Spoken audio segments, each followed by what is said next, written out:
chorus sound in there. I just want to hear it in there.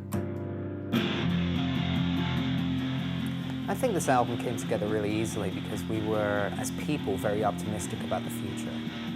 So we started off this record with a kind of a sense of freedom, a sense of optimism, and a sense of kind of anything is possible now. I think this is the record that we had the most material when we went in to record it, you know, and I think a lot of it kind of stemmed from mine and Brian's kind of frustration with the situation we were in during the Meds session.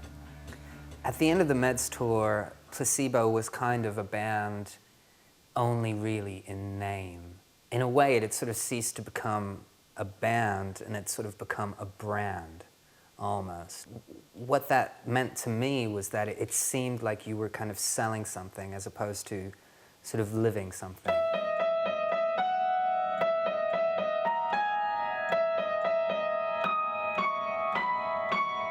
I've spent the past 15 years of my life sort of creating a world where, creating a sort of an alternative universe where you don't really need to go to work at the same time of day every day, that you don't have to hate the people that you work with, that you don't have to sit at a desk and do things which are soul destroying. And surely being in a band is this wonderful, creative, expressive alternative to that. As a band, we continuously write. I think what happened during the Meds tour was that me and Brian, we were writing separately, individually, not really knowing that the other person was writing. And during sound checks, where we usually try out new material, that wasn't really happening on the tour. But towards the end of the Meds tour, me and Brian kind of came together and said, listen, we got to, steer this ship back on its right track. And that's when we started to play each other the stuff that we'd written individually, and that's kind of when the concept of this new record, came about. I had a few things in my mind when it sort of came to making a new record. I wanted to make a record which was very colorful because I'd felt that Meds was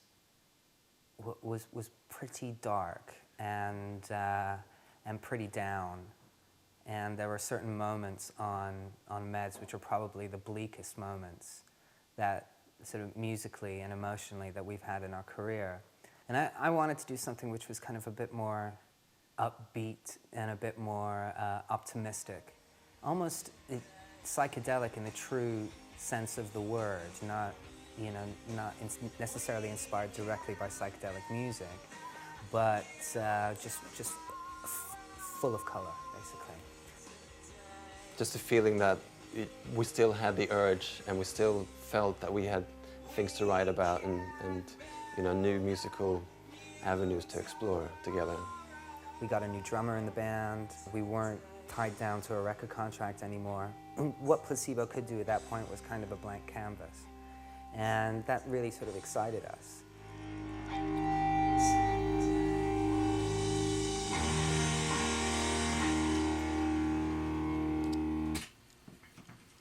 Really nice stuff in there.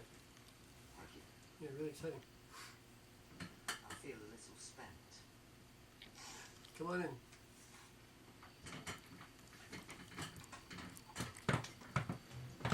Hello. Hello. Could you please state your name? Klaus von Schwanzkäse. Afternoon, Mr. Schwanzkäse. Guten Tag. What is your role in this artistic endeavor upon which we have just embarked? I plays bass.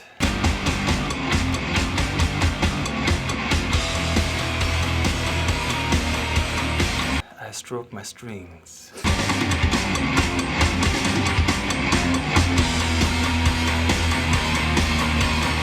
I like to say Vorsprung durch Technik.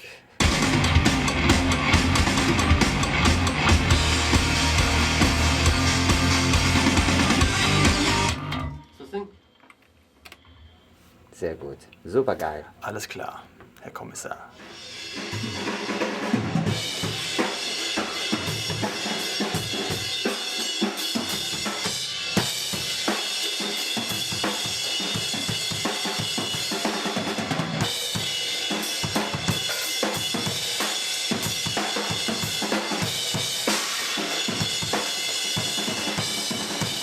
We didn't really want to go through an arduous audition process where we'd have, you know, X amount of drummers coming in and you know, trying them all out. We know that it's a lot to do with personality when it comes to being in a band. We were looking for somebody whose enthusiasm could rub off on us, who would experience all of these things that we'd already experienced for the first time, and for their excitement to kind of raise us up out of our sort of mid-30s jadedness, you know, and kind of make us into kids again. That is certainly one of the things that Steve has brought to the band. This sort of freshness, this I'll try anything, you know, this kind of excitement. We toured the States in the beginning of the Meds tour, and we had a band called Everline support us, and Steve Forrest was the drummer in that band then. It wasn't until, you know, over a year later when news kind of got out that that Placebo was a man down, and that there was perhaps, you know, a vacant space on the drum stool, that lots of drummers started getting in touch, one of which was Steve Forrest. Early '07 to, you know, later in '08, almost that entire year, I spent looking for work, looking for bands, and there's really good friends of mine, a band called We Are the Fury from Toledo, Ohio, that we had done some tours with previously. So they gave me a call and said, right, why don't you do some tech work for us, you know, kind of stay busy and get out there on the road. So I was out there doing that, and about halfway through, my mom's giving me calls, and she, you know, she's like, hey, remember that band that you toured with, Placebo? Yeah, she's like, well, I was just online, and I noticed that their drummer had left and needed a drum, but they specifically put out a thing saying, you know, we're not looking for a drummer right now at this time. So I figured, I was like, all right, well, I had made this video resume with one of my mates that has done some videos for us. So I was like, well, I'll get their contact information, send them this little video resume, say, hey, you know, my name's Steve, I know you're not looking for anybody, but if and when you do start looking for me, maybe consider me. And there's like, I remember sending it to the manager, and like being like really nervous and like, oh, you know, really wanting this gig, and like the day after, something like that, Alex Weston, the manager, emailed me back and said, hey, yeah, are you free tomorrow? Let's have a chat. And like 5 minutes after, I mean, I was just like bounced off the walls at this point. And about 5 minutes later, I get a phone call, and he's like, it's Steve. Immediately, I knew who it was, because he sounds just like he sings when he talks. And I was like, oh yeah, and he's like, this is Brian from Placebo. I was like, oh, what's up, man? Like, long time no talk. It was really good. We had about an hour and a half conversation, just kind of getting inside each other's heads. And he's like, yeah, well, why don't you come out to London in January for a couple of weeks and see how it feels? I was like, oh yeah. We decided to fly him over from California, just hang out for a while and jam and see whether we connected as people or not. Because that's really important, almost more so than sort of a person's musicianship. So you have to kind of figure out whether or not you want to spend 2 years, 10 years, 20 years of your life with this person living essentially in each other's pockets. Because, I mean, to the outside world, this life of kind of tour buses looks very, very glamorous, but there is not a lot of personal space. Like before actually talking to him, I was kind of like had this idea of like, yeah, it'd be like phone interview sort of thing, kind of get to know me, but we just kind of like really clicked and connected. So within like the first 5 to 10 minutes, like all that kind of went out the window. It was just like I was chatting to one of my mates, you know? He came over, we hung out. He learned a lot of the stuff, and we just went in for a couple of days, and you know, after a couple of hours when nerves have subsided, we were jamming new stuff. He's got a very big heart, a big personality, a lot of warmth, a lot of positivity, a lot of energy. As a player, very demonstrative. The shirt was off, the tattoos are out, and you know, and I think for me and Brian, it was just like a bit of a breath of fresh air to kind of have that kind of positive energy.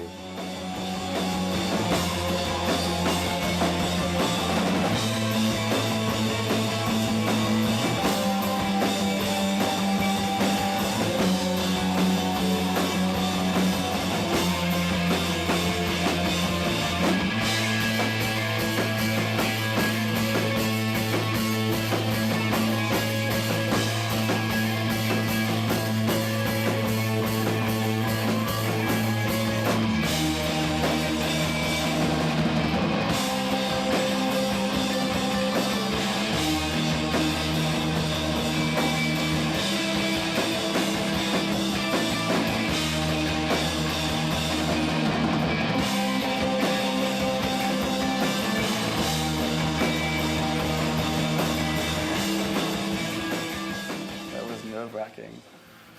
I remember because Alex, she told me, she's like, no, don't worry, just here's the records I've done, just get familiar with the music. And I was like, nah, fuck that. I'm gonna learn every record. I want to be like, I thought I had this envision of like an audition. So I was like, I want to be more than ready. If they asked me to play one song, I'll say, right, name any track type thing. And so I got over here, and I've always wanted to come to London anyway. So it was really like fantastic on the touristy side of it, but also coming over here. So it was really exciting, and I didn't know what to expect. I didn't know how they were going to play, and because also their style was so much different than what I'd been used to playing, I was really curious to see how we would kind of mesh, you know, in our playing. So it was a lot of excitement. There's some video of me on doing like this tour, and I'm like this, you know, happy gay little schoolboy. He's like, yay! You know, he's like uber excited. So lots of smiles, that's for sure.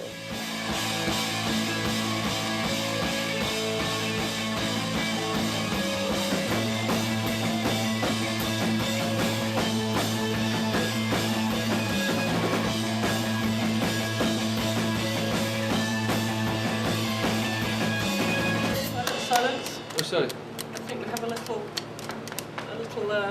announcement to make. Kind of. So, what, are you pregnant? The boys have come to a decision on the album. Who they'd like to play on the album. Yeah. And they'd love it if Well, it was give you. it. Approved and confirmed, Steve, if you're up for it. Good. Yeah, fuck yes, baby. That's good. Oh, it's gonna. Oh, yes. I think he's just broken a rib. I gotta go around. Watch the ribs. Oh, Jesus. Oh. Yes. Oh, yes. Great stuff springs to mind, you know.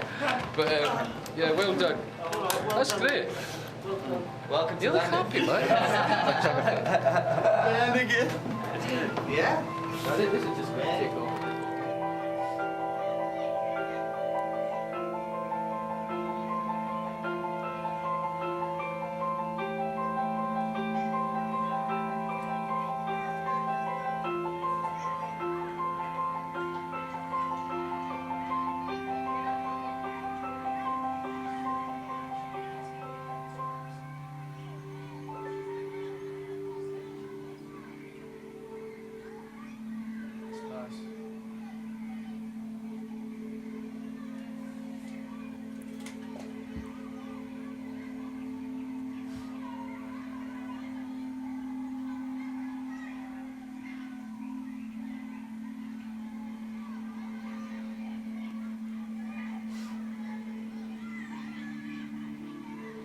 Nice, all this.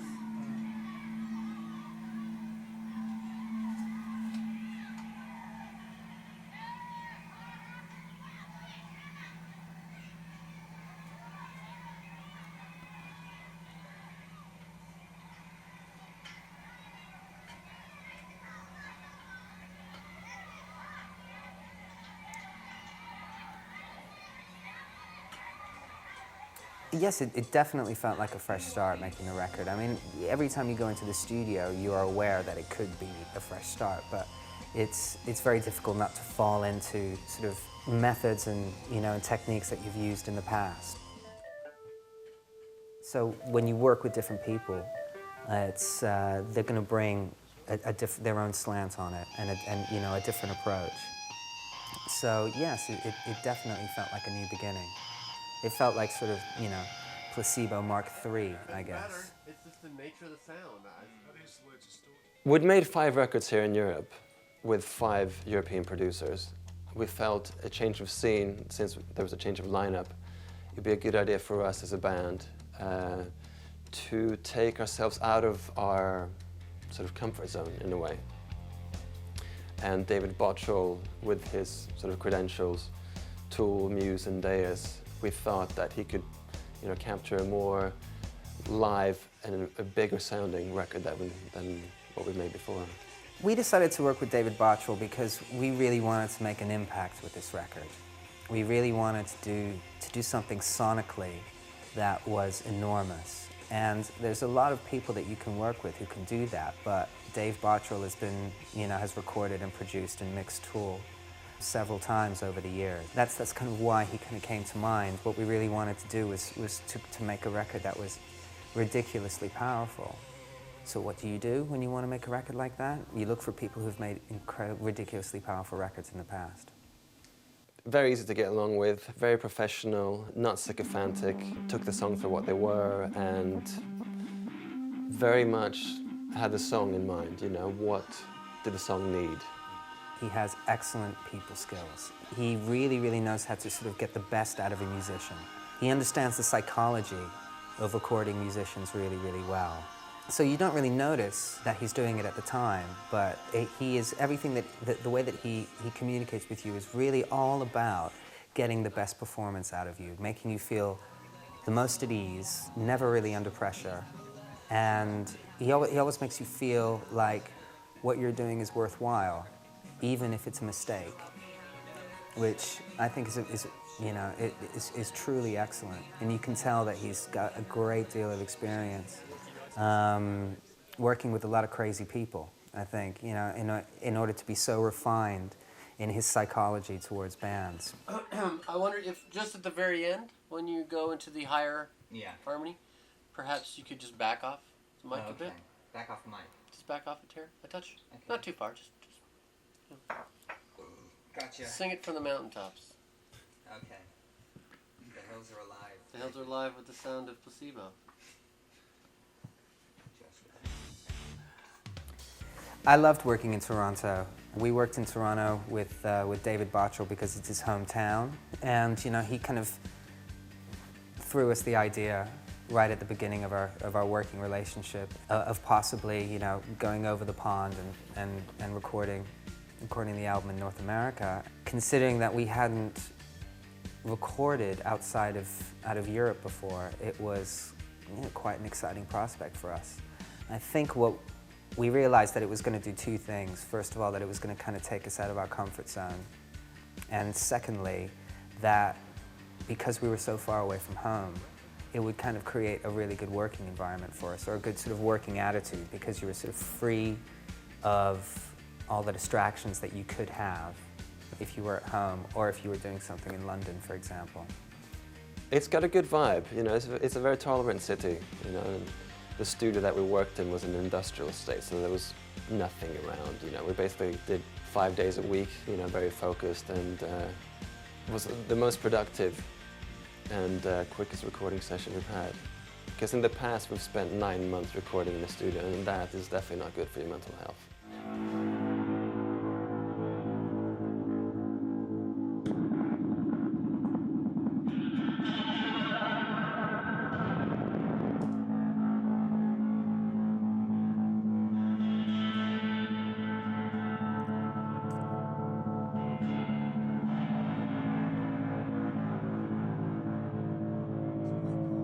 Sorry? It's quite cool. How's the high strings?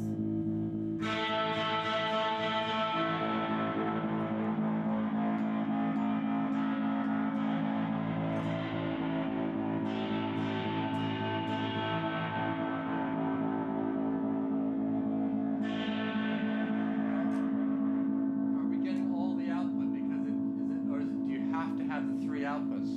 I wonder. I think it's so that you can plug it into 3 different amps. Yeah. But is it each pickup goes to a different? They're all on now. They're all on, Pickups are on. and they're all coming out that one hole. Yeah.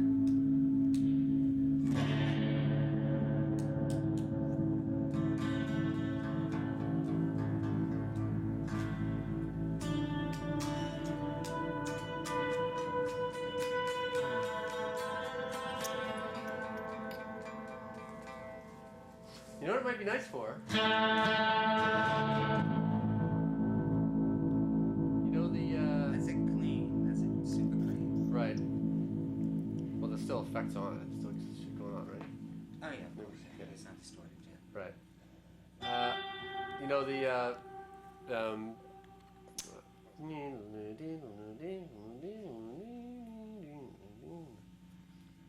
Come on, done.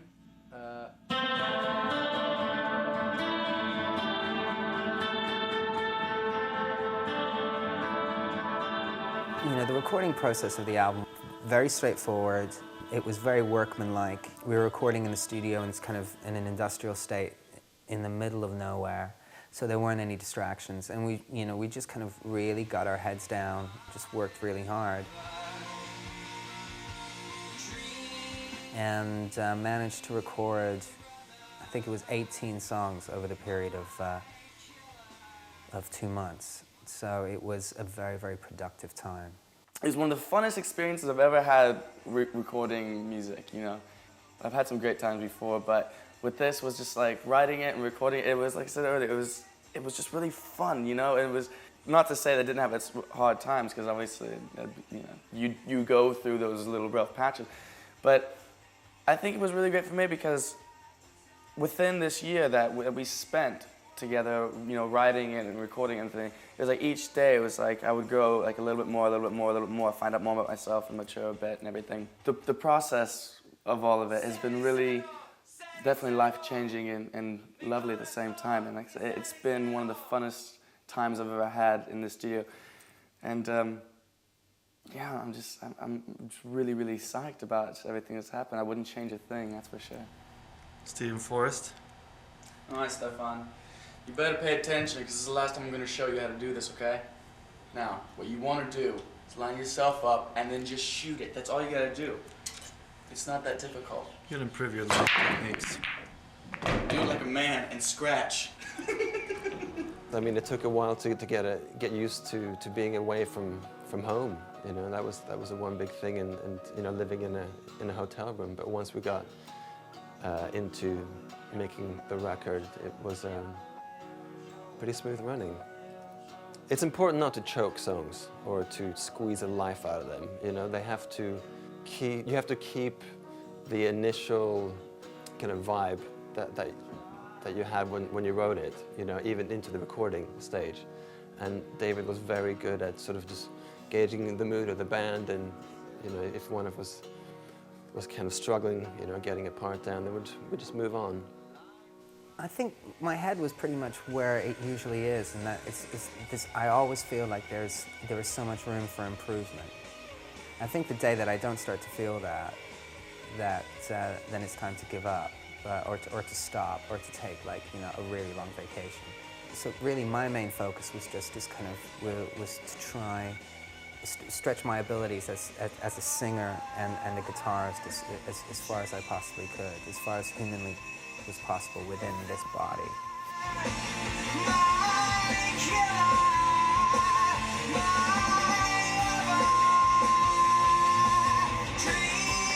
I think this record definitely had there's more hope, there's more passion. It was almost like we'd found our old way of working together, you know, because the band started with me and Brian back in '93, and you know, in its front room in a council flat, and it kind of felt that we've got what came back to that working relationship where it was very open, and the egos were left at the door, and it was a much more open discussion about what we wanted the songs to be. We're late starting. Where's my goddamn latte?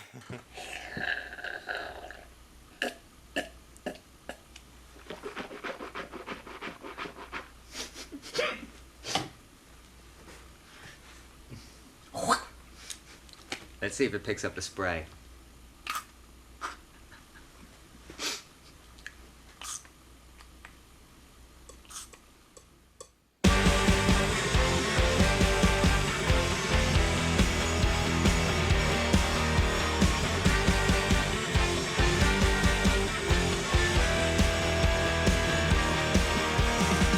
Why have we chosen to put horns on this record? Well, we kind of, since we use strings on meds, we started asking ourselves the question, well, what do you do after you use strings? Well, you use a horn section. You know, we just kind of really wanted to, you know, to explore a musical avenue that we hadn't before. And we also, I think, wanted to do something which would surprise a lot of people, which people wouldn't necessarily associate with this band. Obviously very exciting for us, you know, just to sit and other people play, you know, on our record. We, both us and David, came on the idea of using horns more in a sense of texturing them with guitars, not to use them in necessarily quite obvious fanfare kind of arrangement. So it was also something new, a new sonic palette for us to play with.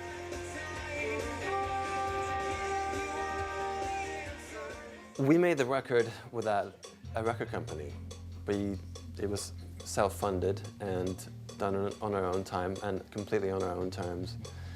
And it was a freedom that we welcomed after such a long contract with a major label. As far as the decisions that we made in terms of making the record, i.e. making it without a record company, is very, very much reflected by, the state of the music business today. Of course, we were in the luxurious position of being able to fund the record ourselves without a record company, which a lot of bands aren't. So we took that choice because essentially it would give us just 100% creative freedom.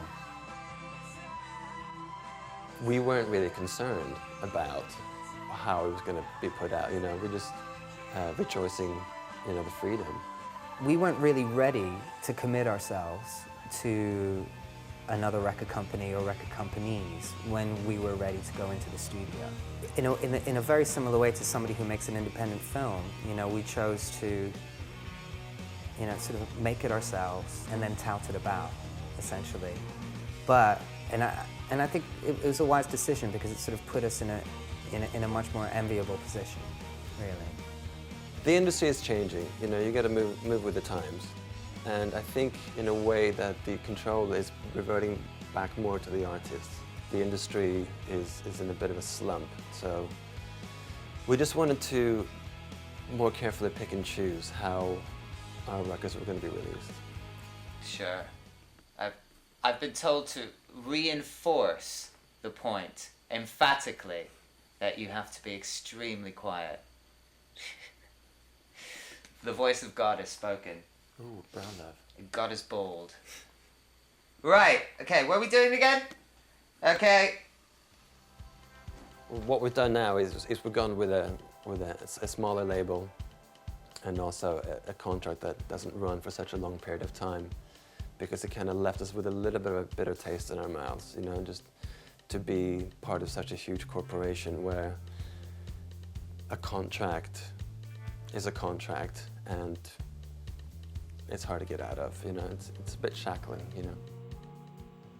So here we are in my isolation booth. They put me in here because I'm trouble, and I need to be contained. And presently I've been enjoying myself with this little box here called the Maestro Rhythm, which has proved to be sort of the beginnings, the foundations for a song called The Extra.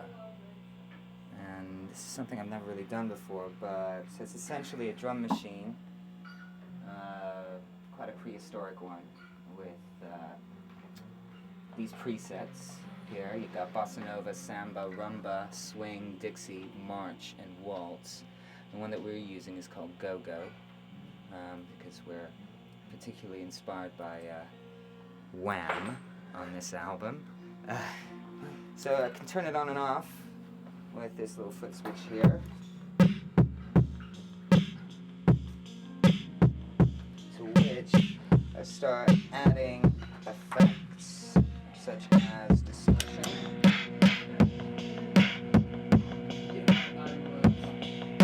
A little bit of blue box for a little bit of echo for a note.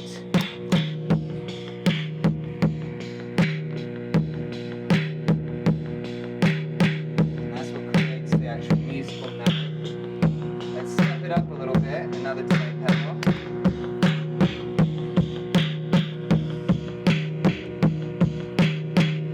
Then we put it through kind of a sort of modulator octave box. Final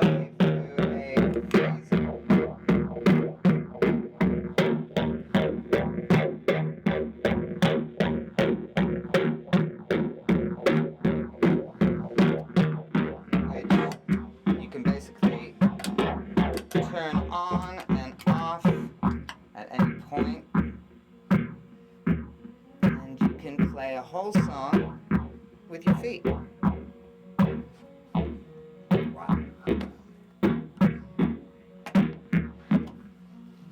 There we go. Well, we're just about to start rehearsals. We've firmed up festivals this summer, so we want to put the record out before then. And we also want to rehearse and become, you know, the tight rock band that we want to be. Our plans for the next year are our plans for the next 2 years, you know, really, which is always the ridiculously daunting prospect of leaving your home for like 2 years of your life and traveling around the world. Losing all points of reference and sort of waking up in a different town every day. Having done that before, we kind of know what that means. And it is exciting, but it is also quite daunting. We're putting together a brand new band for this tour, and it looks like we're going to be a 6-piece on stage, which is really exciting. I mean, we started off as like just, you know, a power trio in the mid-90s. To have kind of doubled the personnel in 10, 15 years, you know, probably means that the scope of the music, or, you know, the complexity of the sound has kind of like doubled in order for it to necessitate 6 people to reproduce it live. So it's very exciting. And, you know, we're also the type of band that doesn't necessarily go on tour and recreate down to the very, very last note the songs as they were recorded, you know, on the record. So the idea of kind of using the record as a sort of, you know, starting point and building arrangements on top of that with a whole new live band is really very exciting. We're just about to begin discussing what the live show is going to look like aesthetically, what theatrical trickery we may have at our disposal in order to create something really exciting. But, you know, it has to be said that, you know, you can dress a monkey up in as much designer clothing as you want, and as much Gucci and as much Dior as you like, but it's still going to be a monkey. Do you know what I mean? And it's similar with a live show. You know, you can get all the special effects, all the fireworks, you know, all the projections that you want. And if you don't have a tight band, if you don't have a band there that's really trying their hardest to communicate outwardly to the people, to really give something special, which means to give something of themselves to the audience, then, you know, what you have is a mediocre band with a very expensive stage set. Oh, just the thought of it, but I know, like, as soon as you get up there and kind of get settled in, you're like nervous, and you ding, okay, then it's gone, and it's like, all right, and we're off, and it just kind of all goes from there. I find it best for me not to think too much about it, because if I do, my head starts spinning a little bit. I'm personally psyched about it. I'm like really excited, you know what I mean? It's like I can't wait to go at that. I mean, I'm a touring musician, man. I love being in the studio and everything, but there's nothing like being live, you know? It's like, that's when you can just let it all out and really just like, boom. And just the whole, you know, going on tour and seeing these different places and playing with these different bands and obviously, yeah, playing in front of that many people, it's like, it's terrifying, but it's a really good terrifying, because that's half the rush, isn't it? You know, like, the little pre-show jitters. I know I'm probably gonna puke, vomit, and shat myself, but it'll be.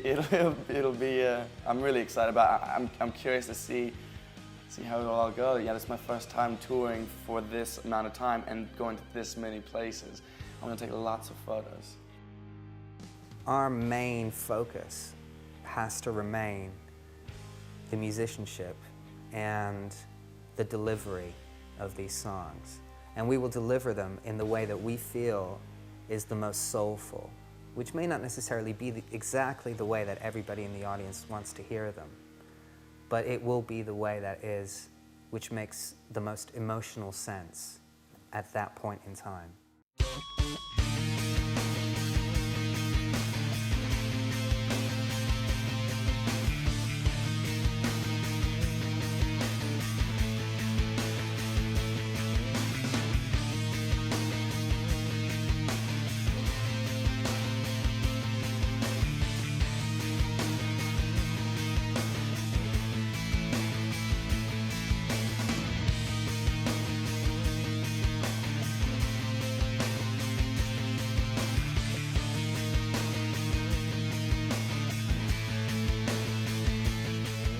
that's the whole the whole point of making records, is that you start off with a whole set of intentions, and there might be a kernel of that left by the time you finish it. But you've been through such an emotional journey, and hopefully you've written songs along the way as well, and hopefully songs have changed and taken on new life and everything. But that by the time you finish it, you've come to a place of truth.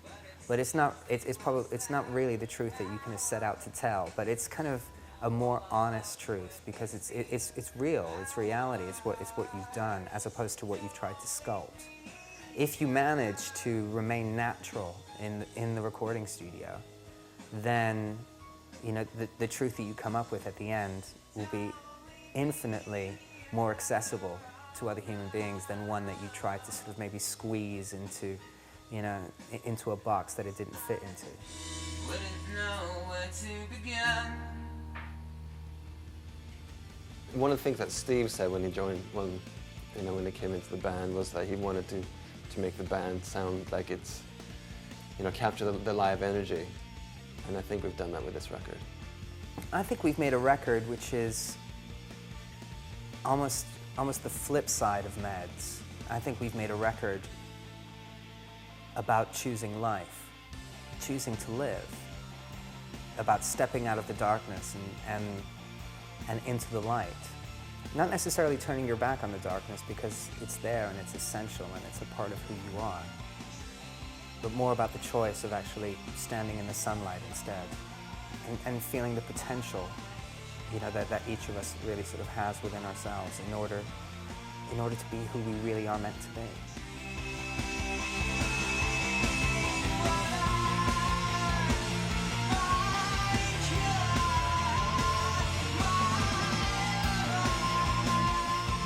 I'm very optimistic about the future. I'm in a positive frame of mind and in a good headspace. I think there's a lot of life in the old dog just yet. That old dog is called Placebo.